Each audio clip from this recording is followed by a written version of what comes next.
क्या कभी सोचा है कि हमारे दिमाग का सिर्फ 10% हिस्सा ही है जो हम जानबूझकर इस्तेमाल करते हैं? तो फिर वो बाकी का 90% क्या कर रहा है? वो चुपचाप पर्दे के पीछे से हमारी जिंदगी के हर छोटे बड़े फैसले को कंट्रोल कर रहा है।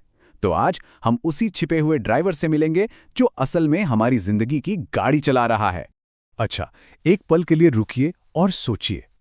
अभी जो अगली सांस हम लेने वाले हैं, उसका फैसला कौन कर रहा है? क्या कोई जानबूझकर सोचता है अब सांस लेनी है?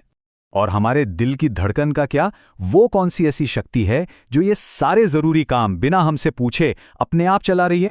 हमें यही लगता है ना कि हमारी जिंदगी की गाड़ी तो हम ही चला रहे हैं। हर मोड़, हर रफ्तार, हर फैसला सब हमारा है। आखिरकार स्टीयरिंग व्हील तो हमारे ही हाथ में है, राइट? लेकिन क्या हो अगर सच कुछ और हो? क्या हो अगर हम सिर्फ पैसेंजर सीट पर बैठे हैं और ड्राइवर कोई और है जो हमारे ही अंदर कहीं छिपा बैठा है? चलिए आज इसी रहस्य से पर्दा उठाते हैं।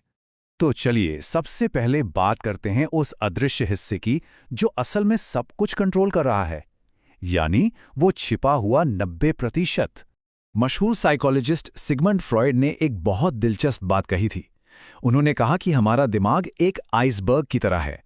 पानी के ऊपर जो छोटा सा 10% हिस्सा दिखता है ना, वो है हमारा कॉन्शियस माइंड, मतलब चेतन मन।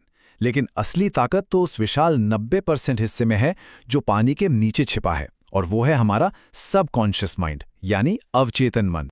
इसको ऐसे समझते हैं, मान लीजिए कोई किसी नई जगह पर गाड़ी चलाना सीख रहा है। तब उसका चेतन मन, वो 10% वाला हिस्सा, पूरी तरह से एक्टिव होता है।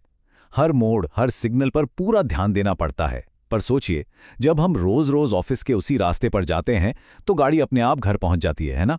हम तो सोचते भी नहीं। ये है हमारे अवचेतन मन, यानी उस 90% का कमाल, जहां हमारी आदतें, यादें और हमारे सारे विश्वास स्टोर होते हैं।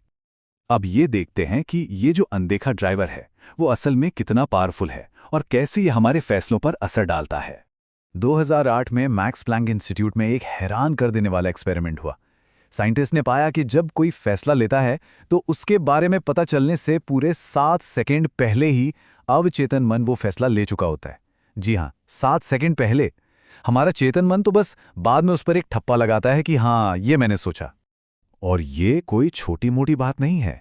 रिसर्च बताती है कि हमारे रोज के लगभग 95% फैसले, सुबह क्या खाना है से लेकर हम किससे प्यार करते हैं, ये सब कुछ हमारा अवचेतन मन ही तय करता है।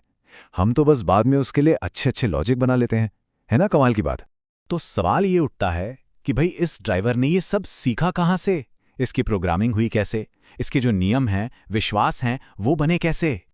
डॉक्टर ब्रूस लिप्टन बताते हैं कि जन्म से लेके 7 साल की उम्र तक हमारा दिमाग एक खास अवस्था में होता है जिसे थीटा वेव स्टेट कहते हैं। ये समझिए कि ये हिप्नोसिस जैसी स्टेट है।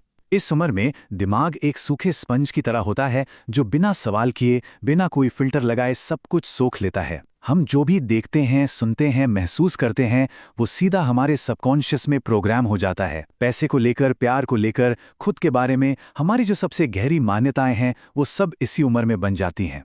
चलिए एक छोटा सा एक्सपेरिमेंट करते हैं। बस इस शब्द पर थोड़ा ध्यान दीजिए, झुर्री। ठीक है, अब इस शब्द पर बिंगो। क्या थोड़ा धीमा धीमा सा महसूस हो रहा है? इसे कहते हैं प्राइमिंग इफेक्ट। एक स्टडी में पता चला कि जिन लोगों को बुढ़ापे से जुड़े शब्द दिखाए गए, वो एक्सपेरिमेंट के बाद अनजाने में ही काफी धीरे चलने लगे।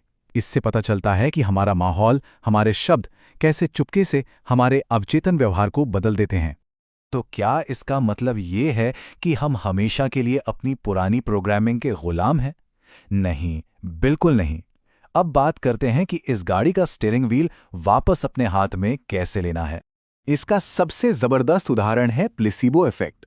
एक स्टडी में कैंसर के मरीजों को सिर्फ नमक का पानी दिया गया, लेकिन उनसे कहा गया कि ये कीमोथेरेपी है, और यकीन नहीं होगा, उनके शरीर ने कीमो के साइड इफेक्ट्स दिखाने शुरू कर दिए, जैसे कि बालों का झड़ना। ये साफ साफ साबित करता है कि हमारा शरीर दवा पर नहीं, हमारे विश्वास पर रिएक्ट करता है। और डॉक्टर जो डिस्पेंजा की कहानी तो इससे भी ज्यादा कमाल की है।